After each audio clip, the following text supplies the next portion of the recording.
I'll go over my materials briefly just because everybody always asks where they're from, so I will let you know that now. So my watercolor paper is this new kind that I've been trying. I used it for the last paint and sip as well.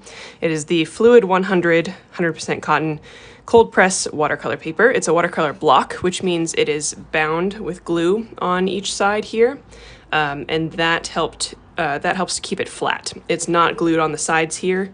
As you can see, it kind of separates. This is what a watercolor block is. So it kind of helps it keep it flat while you're painting, and then you can just remove it and then you have a fresh piece of paper. I do enjoy this watercolor paper. It's not that expensive, so if you're looking for an option, you can use this. Yes, the live will be uploaded to my YouTube channel.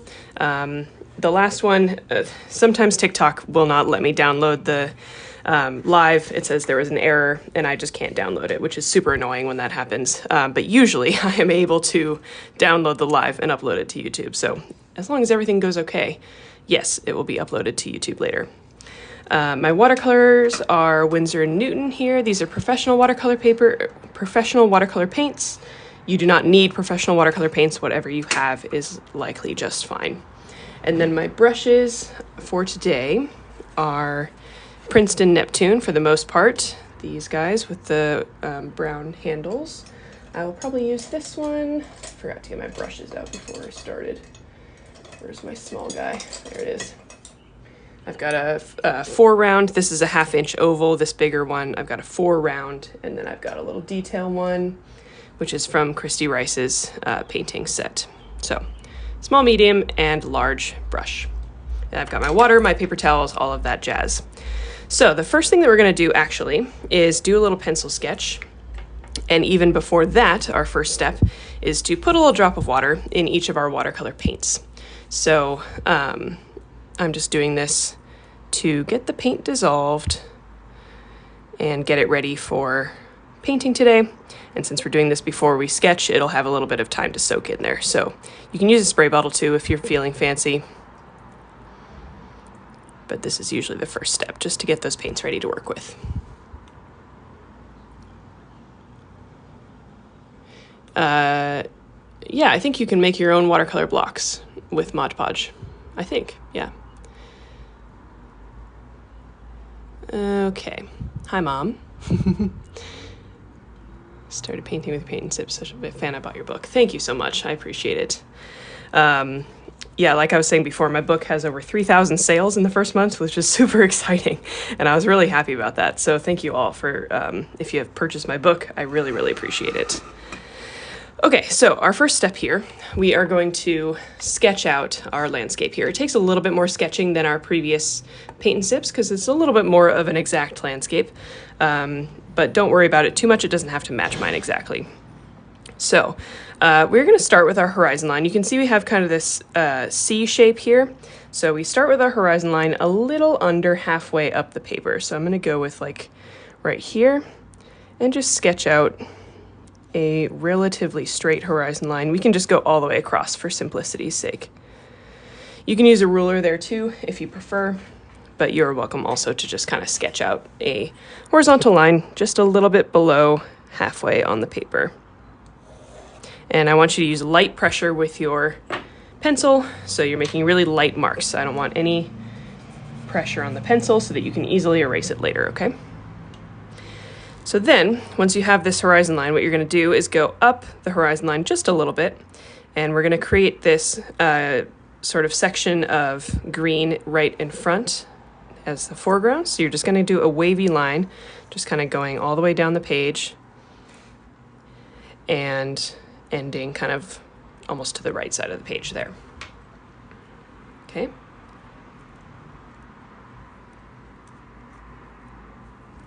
Yeah, I want you to let me know if you are able to make your own watercolor block. I feel like you would be able to. The only problem would be to make sure the Mod Podge doesn't seep through. Okay, last step, or last couple of steps here. In the horizon line, we have the sort of curved area of the beach. So at the very edge of the horizon line here, we're just gonna create kind of a curved shape. And that's the shape of the cliffs. And you can erase the horizon line in between there if you want. And the horizon line underneath this foreground here. That's almost a little too curved. Maybe more like that. Okay. Then we can draw these sort of mid-distance cliffs here, so a little above this foreground, and we're just going to do kind of a sloping line, goes down to the horizon line, and then one more mountain range sort of behind that there. Okay. So this is kind of the basic sketch that we're going to use for this painting. If you would like, and you can just kind of adjust this if you want, so I might kind of make this a little taller here. And if you'd like, if it would be helpful for you, you can sketch out the main sort of shadows here. So you can sketch out the shadows in the cliff here, like that, little V shapes, a couple little slanted V shapes, like that.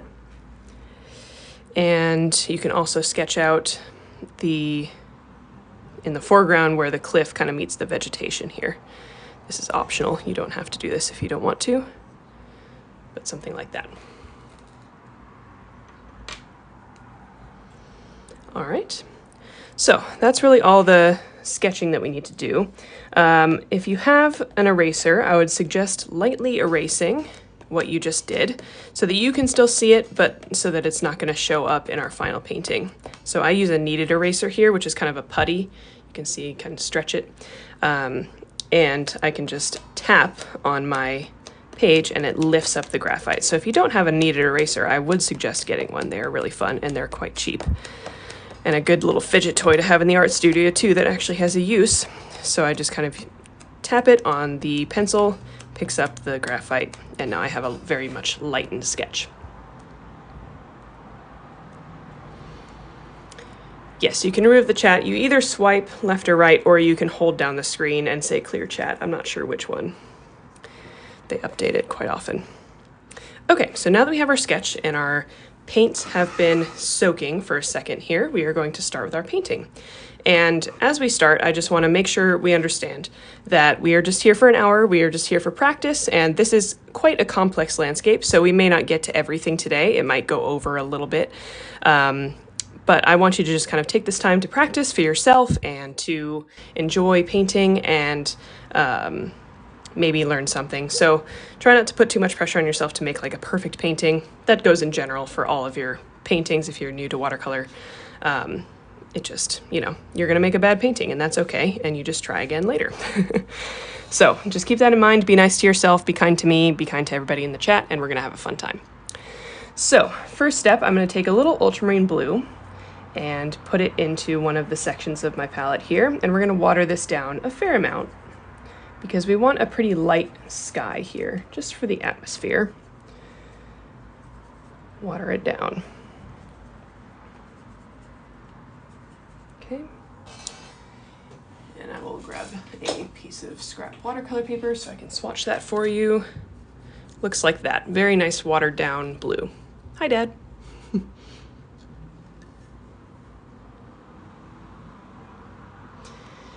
Okay, so once you have that, you're going to take that and use a large brush comparatively to the size of your paper.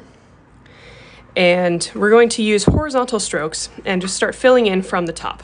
And we're going to use the same color. We're not going to water it down or anything, but we are going to try and get this sort of texture here that I got, where we just kind of skip little areas of the paper, and that will look like kind of abstract clouds. So again, use the side of your brush, start at the top, start filling in just with kind of a flat wash up here. And as you work your way down, and as your brush runs out of paint, you can let it sort of break over the texture of the paper here. So again, I'm using the side of my brush, and you can see I've got some of the paper kind of peeking through there. And I'm just going to use basically one paintbrush's worth of paint for the entire sky here. And whatever I have at the bottom is whatever I've got. And we're not going to touch it too much. Okay, but now I have those kind of streaky, abstract looking clouds, and I really like that look. I'm early for once. Good, welcome. was going to mention as well, if you have questions while we're doing this, feel free to put them in the comments. I will attempt to answer all of them. I do have to talk and paint at the same time, so sometimes I miss questions, but I try to go back and answer your questions for you. It is Winsor&Newton watercolors here. Okay, so get that sky done. Shouldn't take you too long because you're just using one brush full of paint for the entire thing. If you do need to reload, that's okay, but I do like it to run out sort of as I get down to the land section here. Okay. When you're ready, we are going to use a very similar color to fill in the water section while this sky dries. So to this blue sky color, I'm just going to add a little bit of gray. If you don't have gray, black will work fine. But just a touch at a time until you get kind of a blue-gray color. Same amount of water. You can see that that's just like a slightly different color than the sky blue at the top. Okay. Nope, it is a Winsor&Newton palette. Okay, so again, using a large brush, we are going to load up on this color, and we're going to do a very similar technique with the water section here. So you can see in my painting here, we sort of dry brush out these little waves here. There's not a ton of texture here because these are pretty far away, so we're not going to add a ton of detail, but we are going to sort of layer this color on top of itself and skip some areas so that we get that sort of that wave texture, that wave detail there. Okay, so I'm going to show you. So again, I'm going to start on the right side of my painting and then work toward the left so that my brush runs out of paint at that time. So I'm just going to fill in the right side of the water section here. Don't feel like you have to be super exact with the land here because that will be a darker color. So don't feel like you have to color it exactly in the lines. And we're just going to kind of work our way over. If your brush is not running out of paint fast enough, like mine is not, you can touch it to a paper towel and that will take off some of that paint and you'll be able to start dry brushing. And I'm just using the tip of it to run out of paint a little bit before that C shape that we sketched there. And again, just fill in the rest. And we're going to let that dry.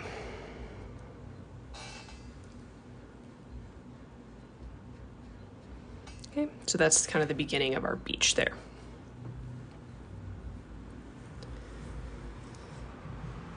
How's everyone doing so far? What kind of brush is that and what shape? It is a 1/2-inch oval brush from Princeton Neptune.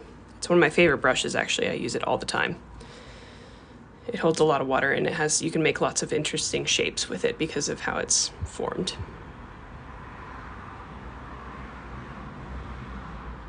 It is watercolor paper. And as we're sitting here, just catching up, I'm going to give you a minute just to catch up if you've fallen behind. Feel free to give me a like if you just double tap that screen. Helps me out with the algorithm. And you can do it as many times as you like. And like I said before, this is what we're painting. We have done a couple of steps so far. We filled in the sky and we've done our first layer on the ocean here. Do you prefer hot or cold press? I prefer cold press. I always buy cold press watercolor paper just because I like the texture of it. It helps you do these kind of dry brush textures that I just showed for the sky here. That would be a little harder to get that kind of texture with a hot press because it's smoother paper. So I just prefer the texture and what's called the tooth of the paper of cold press. So that's just a personal preference. Okay.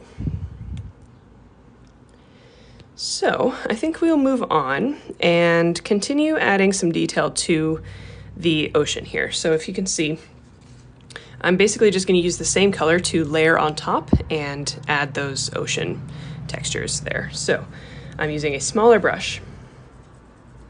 My water section is pretty much dry. If it's not all the way dry, that's okay. You'll just get some fun textures there. So I'm using my smaller brush now to just start layering the same exact color on top. because you're layering the same color, it will darken in the places that you overlap with the previous color, even though you haven't darkened the color. Just kind of an additive effect of the paint. So I'm just using horizontal strokes again and just kind of feathering out those strokes as we reach the C shape here.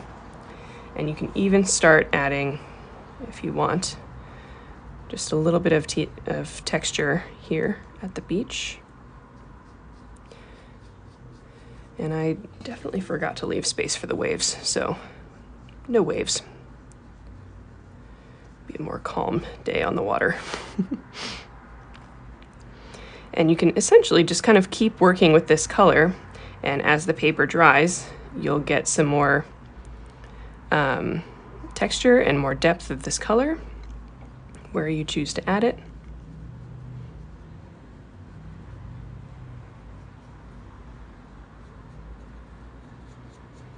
So now I'll let that dry, and we can always go back over it again, which I probably will.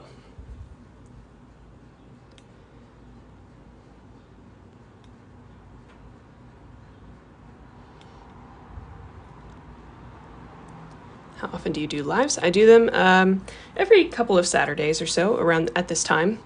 I don't do them every Saturday anymore like I used to, just because I've got burnt out doing that. So they're every other Saturday or so, just depending on life. But I always announce on the Thursday before the Saturday on my page, on my TikTok page, so you know when it's happening. What's the difference between hot and cold press? So hot and cold press is how the paper is made. So watercolor paper is made of fibers. Sometimes it's paper fibers. For cotton paper, it's cotton fibers. And they are all smushed together to make a piece of paper. And cold pressed means that they are pressed together just at room temperature, and hot pressed means that those fibers are pressed together under hot temperatures. And so they result in different textures of the actual paper. And that's kind of the main difference. Can we record the live to rewatch them? No, I don't think you can, but I will be uploading the live to my YouTube channel, just like all the previous paint and sips. If you want to go watch those too, they're on my YouTube channel, which is linked in my bio. Okay, so now that this is dry, I'm just going to add one more layer, same color again, and my smaller brush once again. Just adding like a little more depth out here on the right side, to show that the water's getting darker as it gets deeper and further out to sea. That paper was certainly not quite dry, but that's okay. Kind of get some fun textures there.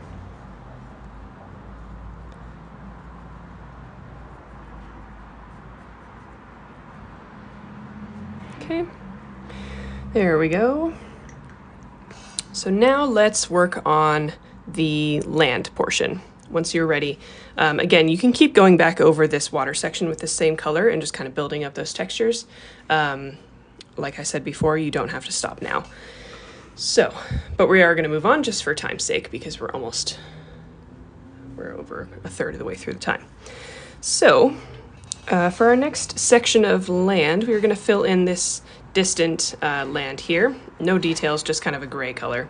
So we're going to mix together ultramarine blue and brown. I have Van Dyke brown, but any blue, most blues and browns mixed together will make a gray color. You want to do kind of equal portions of each, maybe a little more blue than brown.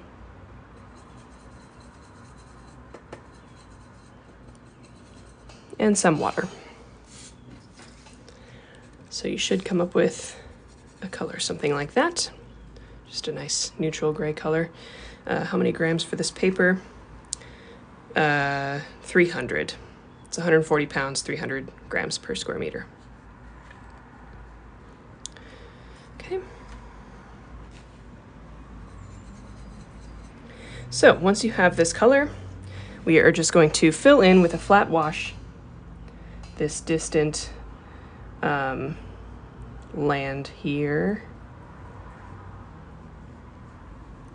I'm using a smaller brush just so I can get those details there. And don't be afraid of adding some like imperfections to the top side of this land here. You just don't want it to be perfectly smooth. You want there to be ridges and some interest in the land here. So I'm gonna bring it all the way down here.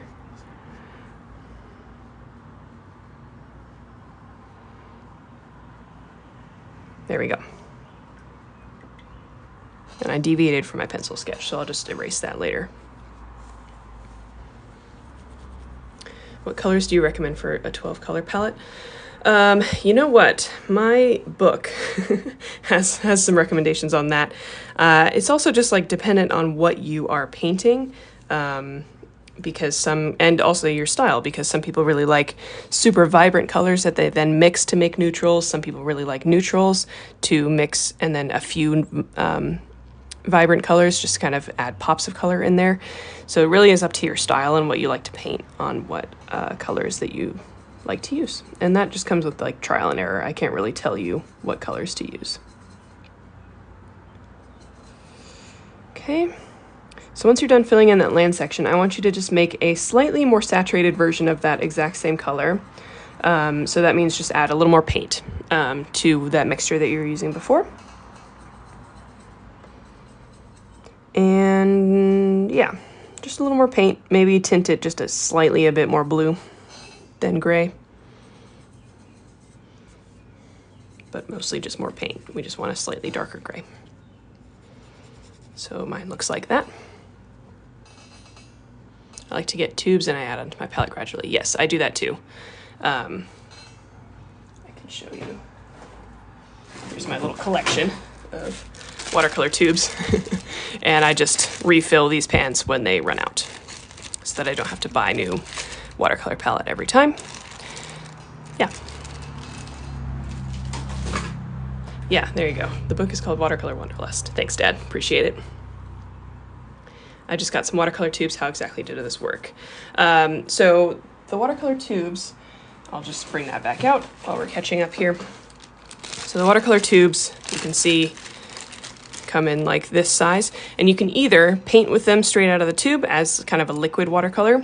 Again, you don't really need a ton. That's pretty concentrated paint. Or you can squeeze it into these pans and let it dry, and it will reactivate later just fine. So if it dries out, you can still use it. And that is just up to you. Some people really like working with the watercolors straight out of the tube. Some people prefer to just let them dry. I prefer to let them dry because it's easier to travel with them that way. But again, that's just a personal preference.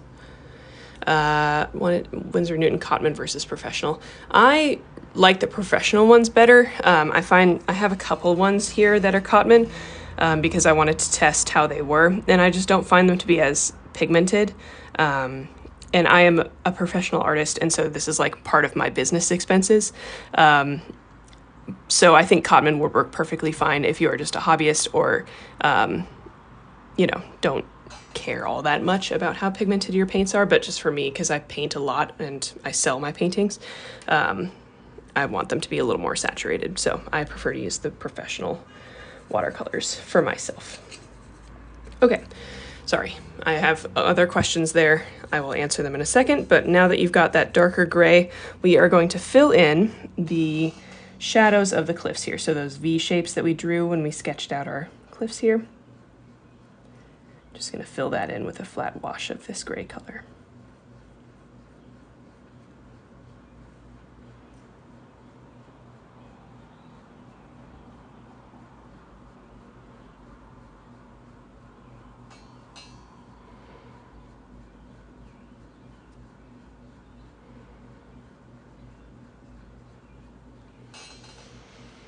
It must be not humid today because my watercolors are drying so fast.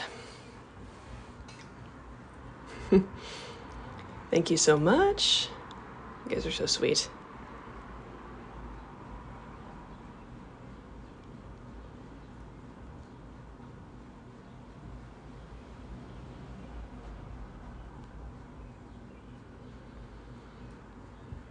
Okay, other questions?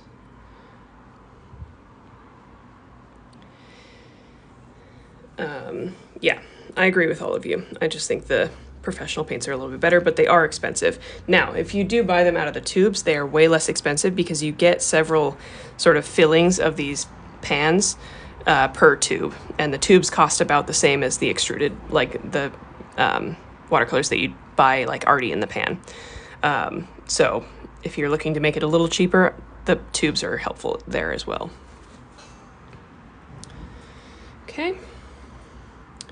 So let's move on. We're gonna do a flat wash on those cliffs there. We gotta start filling in our earth tones, our sort of more warm tones for the cliffs and the beach there. So that's what we're gonna do next. So let's mix up a nice light yellow. So I'm gonna mix yellow ochre together with some brown, which is really granulating recently, and I don't know why.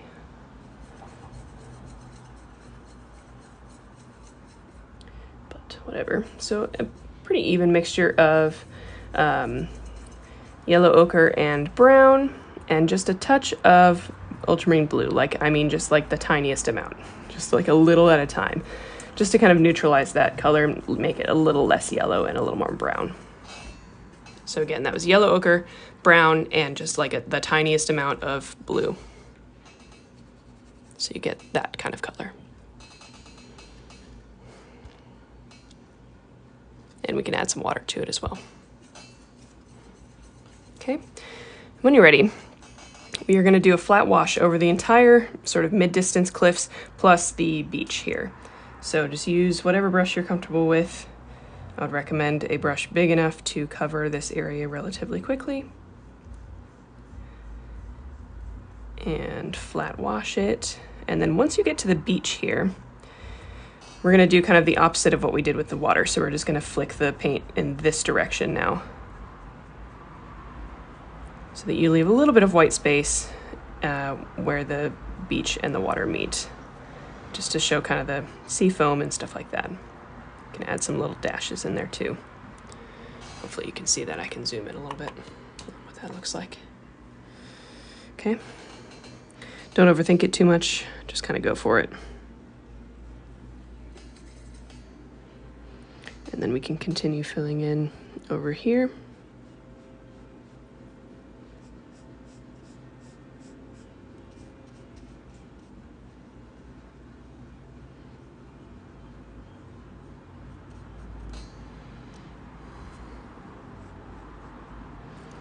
And we can fill in this last section here.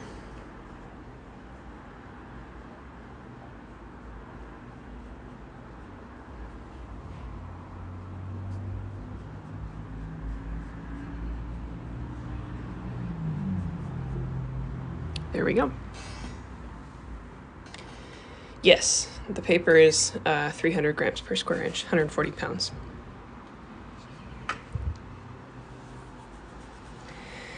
All right, let's see. What are we gonna end up doing next? Something else we can do, this is just an option while you're kind of finishing this up, is use a damp brush. And you can use that too, if you kind of have some harsh lines here, you can use that to just kind of blend just very lightly the water and the beach together. Just to kind of smudge those details a little bit. Since it's far away, you don't want too many sharp details there.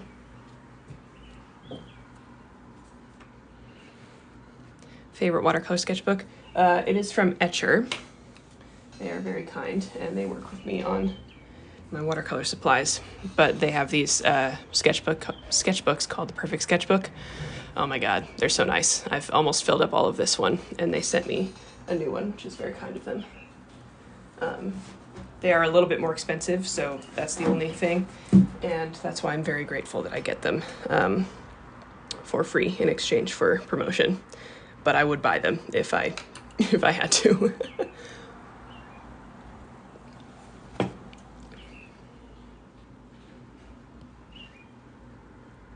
What is your YouTube? It is Hannah MP. I think it's Hannah MP Art and Prints, but you can also find it in the link in my bio, in my link tree. It's linked there, so you don't have to search for it and type it up. Okay, one more flat wash, and then we can get to work on details. Here, actually, nope, I forgot one other thing. Same color that we just used, and we can do a flat wash on these little exposed cliff areas down here at the bottom. Sorry, I forgot about that.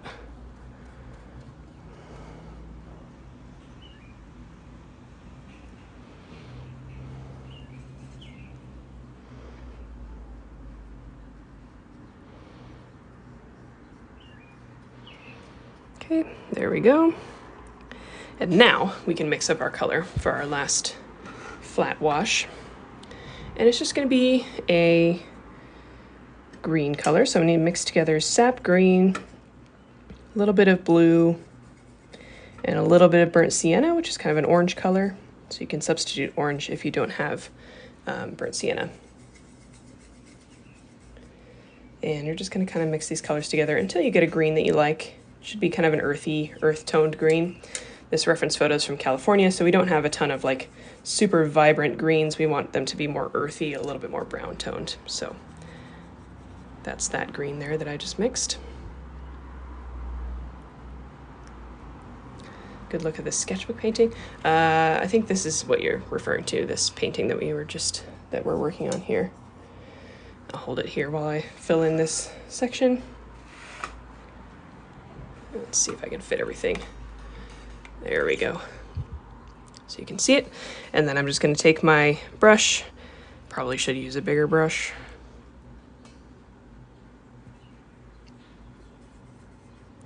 And just fill in this section down here with this green color.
Okay, there we go. Okay, so now we are going to start adding some details to this painting here.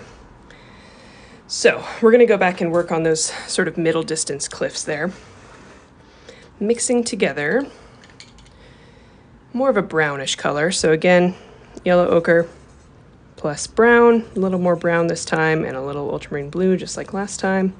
And we're just going to make it a slightly more saturated brown color, like that. Okay, so you can see that's a little darker than the color that we were using before. And what we're going to do is a dry brushing texture. So what dry brushing means is we are going to load up our brush with this color and then touch our brush to a paper towel so that we remove some of the paint. Then you're going to hold the brush sideways on the paper and just lightly scrape and get that sort of texture there. See how it's kind of breaking over the texture of the paper? That's what we want. So use your brush and start. I'm going to start kind of at the bottom of the cliffs here and just start kind of pushing up with your brush.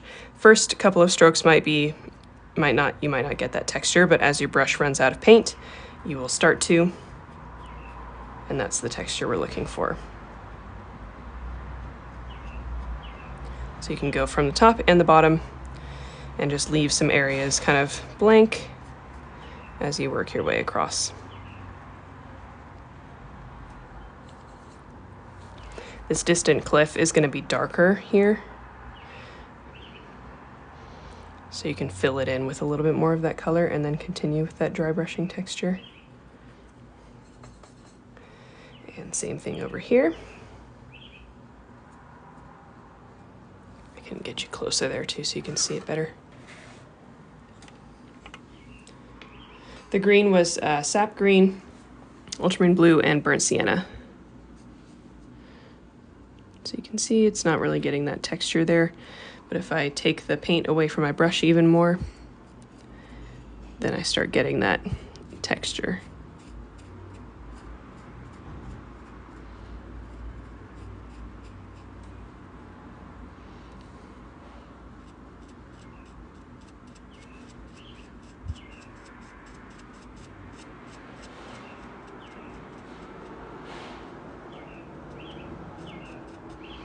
Okay, so you can go over this as many times as you want, just kind of like with the water when we were doing that.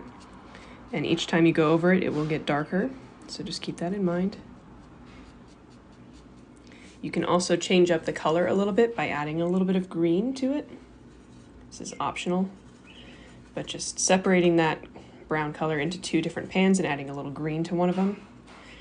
You can just kind of change up the color a little bit, and that helps with the detail level without having to actually add details.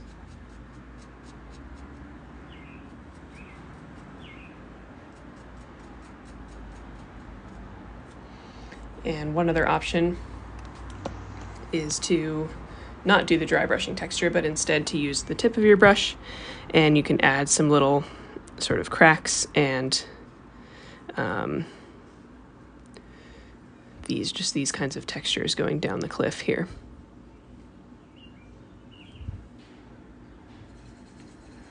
Okay, so feel free to add just as much texture as you want. It's good to change up what you're doing, so adding different sorts of textures is helpful. And I would say, no, it is Winsor&Newton sap green, but I like your enthusiasm. I would say keeping you just want kind of a bit of a boundary between the cliffs and the beach. So if you make that part a little bit darker down here, that will help that dimensionality a little bit.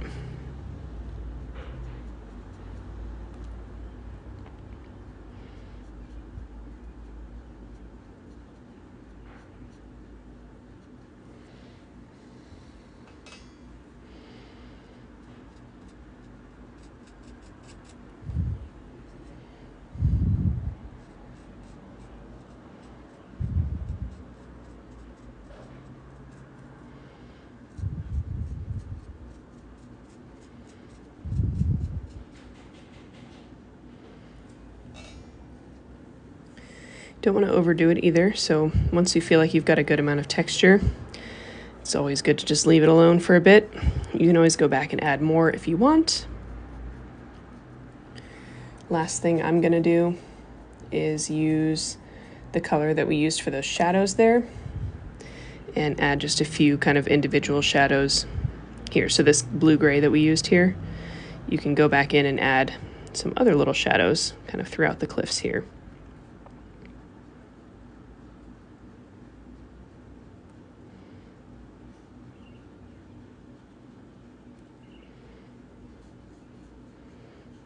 Maybe I want to add a big one there. You could add like a little bit of shadow on top to look like some trees up there.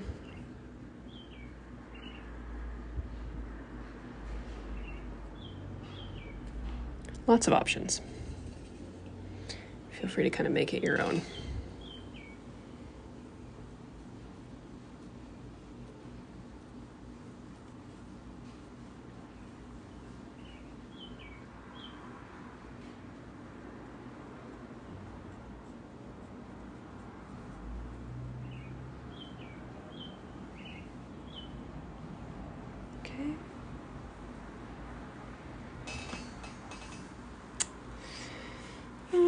I think I might go over those shadows one more time too, just with the same color, just to darken them up a little bit.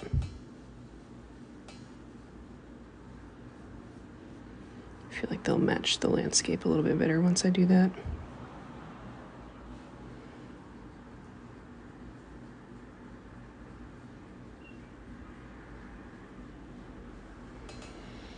Yeah, something like that.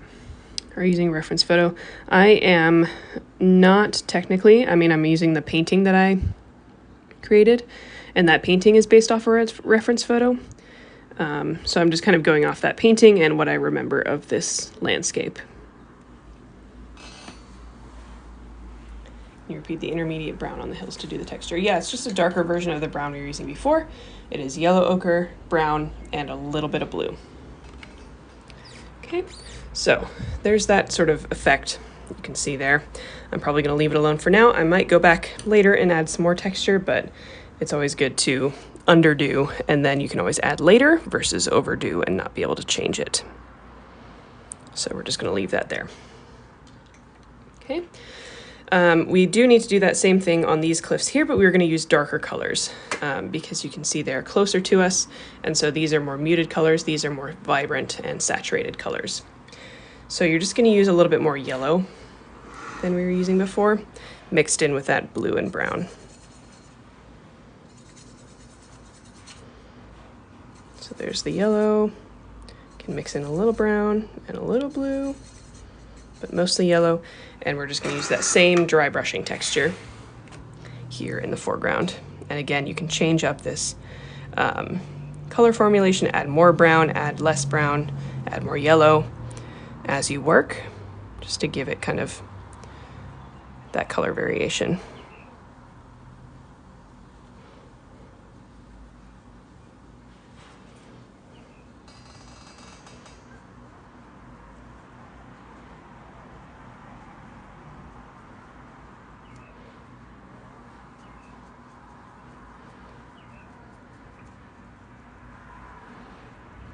Okay, I can darken that color.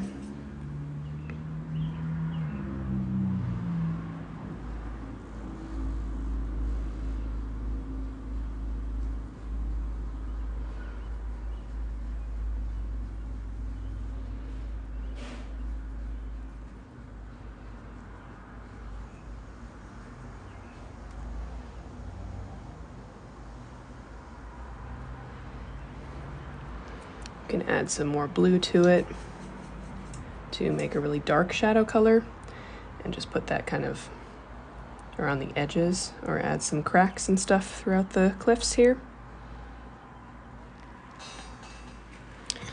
I know I'm going a little fast here, but these are just kind of your options, and feel free to just do what you can or feel like doing in the moment, and you can always go back and keep working on these sections later, adding more texture, adding more colors, all that jazz. I just want to make sure I get through all of my instructions for you in the time that I said I would. While we're doing this, I am just going to plug my usual stuff, since you are all here and seem to be enjoying this live so far. So if you click on the link in my bio, you'll find many things. You will find, first of all, the link to order my watercolor book, Watercolor Wanderlust, which you can see here. I am super happy. I sold over 3,000 copies in my first month, which is super exciting. This just came out in April. And so thank you for everybody who has bought this book. I hope you're enjoying it. If you have not checked it out yet, it is basically these live lessons in book form, so you can go through it at your own pace and make a bunch of landscape paintings to your heart's content. So please do check that out if you're interested in learning how to paint landscapes like I do. It is the first tab in my link tree. You will also find my Etsy shop in there. I have lots of paintings in my Etsy shop. It's all the stuff that I sell. So I've got bookmarks, postcards, original paintings, prints, stickers, all that stuff. Father's Day is coming up.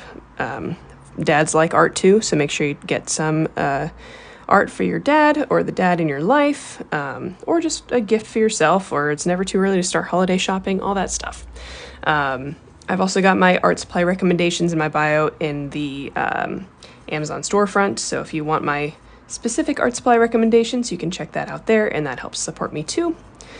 My YouTube channel is linked in my bio too, so if you want to check out this paint and sip later and all the other paint and sips that I've done, you can check out my YouTube. Make sure you subscribe while you're there. And lastly, I will mention that if you're enjoying today's lesson and you'd like to leave me a little tip, that is always appreciated. If you scroll all the way down in my link tree, you'll find a tab called Tip Jar, and that just makes it really easy to leave me a tip if you are so inclined.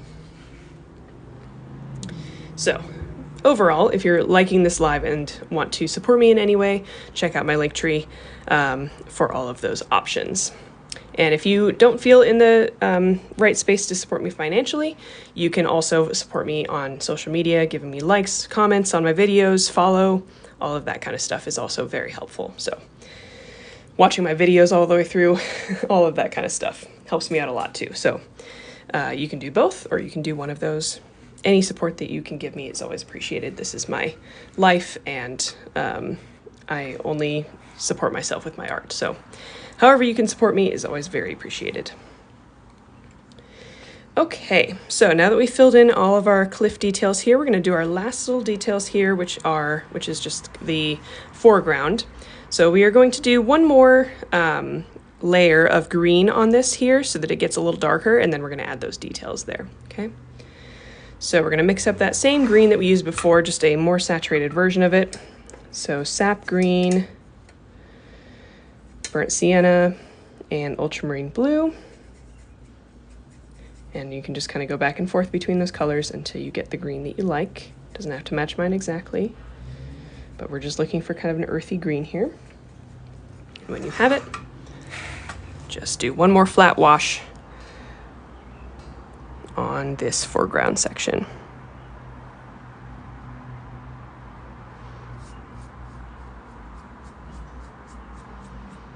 This is where we get that contrast in the piece, so we want to make sure we have some nice vibrant dark colors here to sort of counteract the very comparatively light, more neutral colors in the distance. Just helps with the composition of the piece.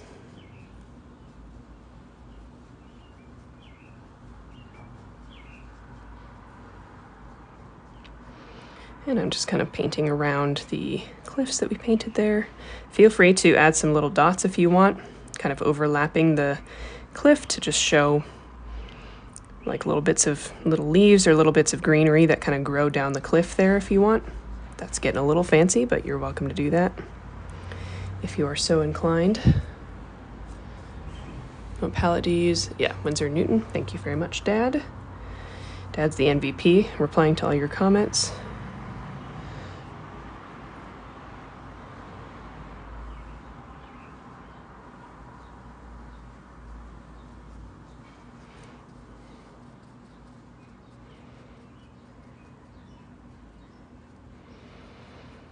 Okay, here we go.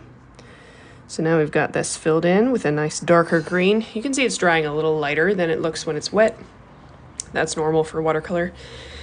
And it's just fine. You just have to understand that that's what it's going to do.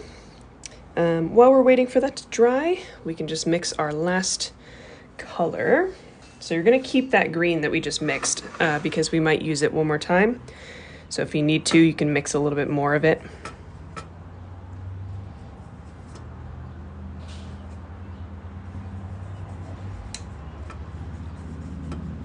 And then in a separate area, you're going to mix basically the same color. You're just going to add more blue. And instead of burnt sienna, it's going to be brown. So green, blue, and brown for the other color. And you want to be generous with the blue and brown. Should be basically equal parts of all three.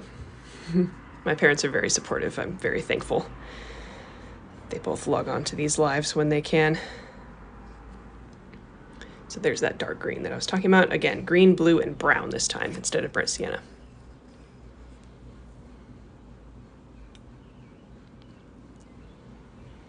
Okay. And thank you as well for all the likes. We're at 21,000 likes, which is really cool. I really appreciate it. So when you're ready, let's see, how are we doing on time? I feel like I'm rushing you, but I will just kind of tell you what we're going to do. So when you're ready, we're going to start adding these shadows here in the greenery. So there's a couple sort of major shadows. One kind of on top of this first cliff section here. There's one in between the two cliff sections. There's one here and one here. Feel free to just put them wherever. I would say 3 to 4 major shadow shapes will be perfectly fine. And then you can add those little tiny shadow shapes in there. So feel free to use your imagination and just kind of put the shadow shapes where you think it will make sense for this cliff. And you can get started whenever you're ready. I'm using a large brush and just kind of being a little bit more careful with it. And just starting to kind of fill in these shapes. You don't need to worry about the paint being all the way dry. If it mixes in with the background, that's okay. Gonna add some here.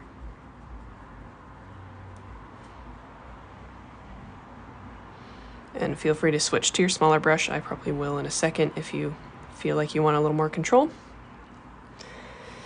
Maybe there's one kind of here.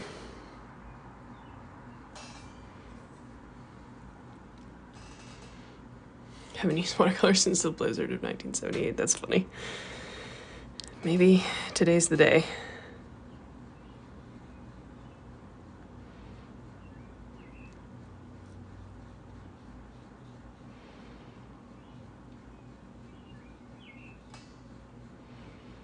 So I'm just kind of working on the shadow shapes here.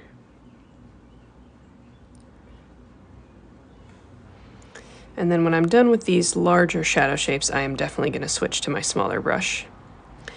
And feel free to leave them as is, or if you'd like to blend them out, you can use that previous green color that we mixed. Remember how I said you can make more of it?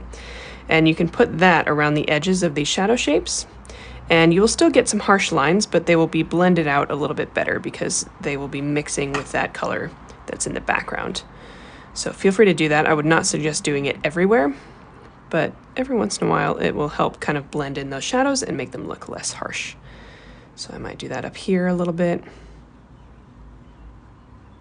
And this works while it's still wet, so just make sure you're kind of working quickly here if you feel like doing that.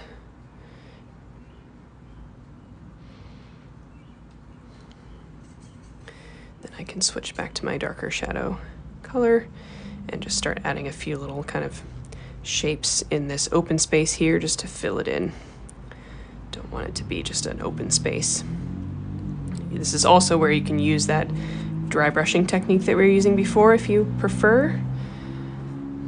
If you're dry brushed out, then don't worry about using it if you don't want to.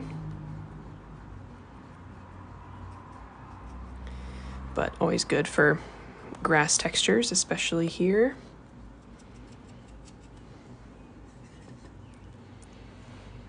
Can I rewatch this? Yes, it will be uploaded to my YouTube channel, which is linked in my bio as well. So if you want to subscribe, you can see all of the previous paint and sips there.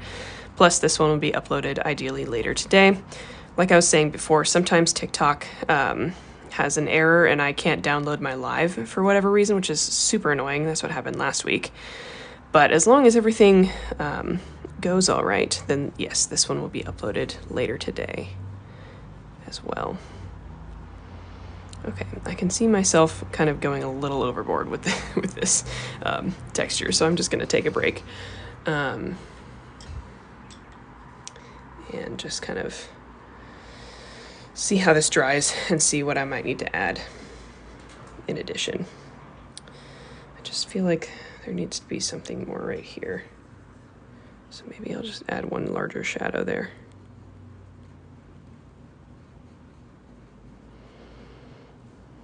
I think I might have overdone it with the dry brushing technique,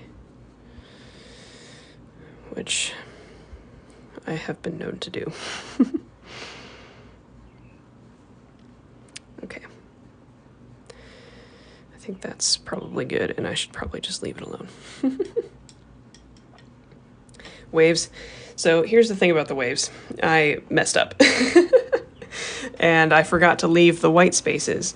And now that I have not left the white spaces, we can try and salvage it with a lifting technique, but I'm not sure how well it's going to work. So once we're done with this, we'll give it a shot, but I don't know how well it's going to work, to be honest. Okay. How's everyone doing? If you're painting with me, let me know how this is going. I hope you're enjoying it. I bought white M-gram gouache from Amazon. It's always so liquidy. Is your white M-gram gouache do this? I wouldn't say it's liquidy. I would say it's kind of a regular gouache texture. I don't want to waste it, but it's, you know, it like holds its shape. It's a little liquidy. but it's not that bad. I got the big tube of titanium white. So maybe you just got a bad one, or I don't know. Mine is still the ugly stage, but I'm having fun. Good, I'm glad. I prefer the bottom one, it's brighter. Good, I'm glad you think so. I think that's due to the paper. I think this paper holds onto the pigment a little bit better. But it could be because I overdid the shadows on that one. Okay, so let's give the, nice. Let's give the waves a shot here. I'm gonna zoom you in. If you want to do this, you're welcome to. You do not have to though. So this lifting technique requires a small brush and a paper towel. And you're going to dampen your brush. You don't want it to be super wet, but you don't want it to be dry. And you're just going to pick out where you want your wave and start scrubbing the paper with this wet brush. Nothing will happen at first, and that's normal. You're just gonna scrub it for 5 to 10 seconds, just in a small spot. And then once you're done, you're gonna tap it with your, paper towel. And you can see that that lifted a little bit.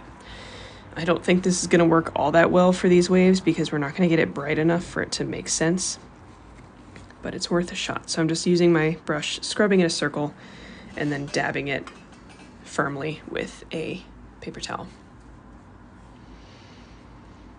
So you can do this if you like. It will probably just give you some subtle like lightness along the waterline here, but I don't know, I guess it's better than nothing. So there you go, that's kind of what that's looking like. This technique depends on the kind of paint that you've used and on the paper, so sometimes it works better than others. It just kind of depends. And it also tends to work better on like darker areas, honestly. So if I were to do this on the grass section here, it will not take me very long, and I'll get that pretty bright of a highlight there, you can see. And I can even do that again. Dab, and there's that highlight there. So it works better, and it's more obvious when it's on a dark background. That water section is pretty light, so I don't think I'll be able to get very good detail there. But one more thing we could try, I suppose, just to get those waves, is to go back to that ocean color.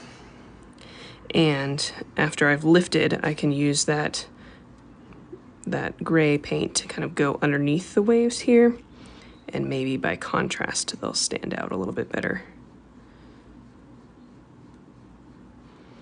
So maybe that works.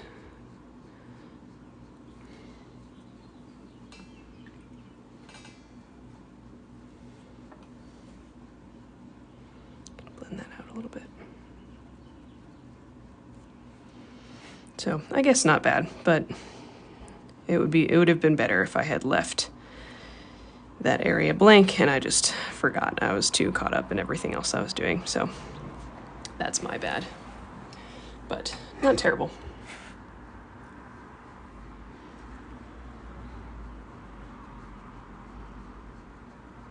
I'm just using a damp brush to kind of blend that out a little bit because it's too harsh.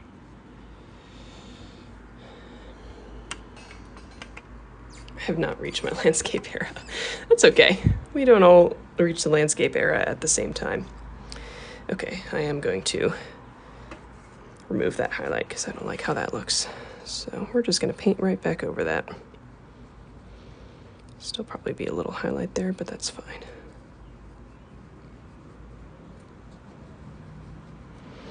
Okay, I think I am pretty happy with how this has turned out. I'm probably going to call it here and take this paper off of the watercolor block. So if you'd like to stick around and see that, you're welcome to. My usual plugs at the end of our paint and sip. Again, this will be, the recording will ideally be uploaded to my YouTube channel, which is linked in my bio. It's also Hannah Art and Prints, Hannah MP Art and Prints, I think. So you can find it on YouTube there, but you can also just look in the link in my bio. Am I just taking one? Okay, yeah. So you can find all my other paint and sips there too. And then my watercolor book Watercolor Wanderlust, which is essentially these paint and sip lessons in book form, is available everywhere that you buy books now, which is very exciting. So if you are interested in learning how to paint landscapes from me kind of on your own time, it's essentially these paint and sip lessons in book form. So check that out. That means a lot to me. Check out my Etsy shop. That is all the paintings that I sell: bookmarks, postcards, prints, original paintings, stickers, all that kind of stuff. Father's Day is coming up, so make sure you get something for the father in your life or for your dad. Dads like art, and it's always a good handmade, thoughtful gift that supports a local artist. And then you can also, if you enjoyed today's lesson, leave me a tip or a gift in the link tree. If you scroll all the way down, you will find the tip jar. There we go. Sorry, I had to verify. You'll find the tip jar, so you can leave me a tip or a gift very easily through that if you are so inclined, and that is always very appreciated. Art is my full-time job, and I could not do it without the support of all of you. So thank you very much for being here. I hope you enjoyed today's painting.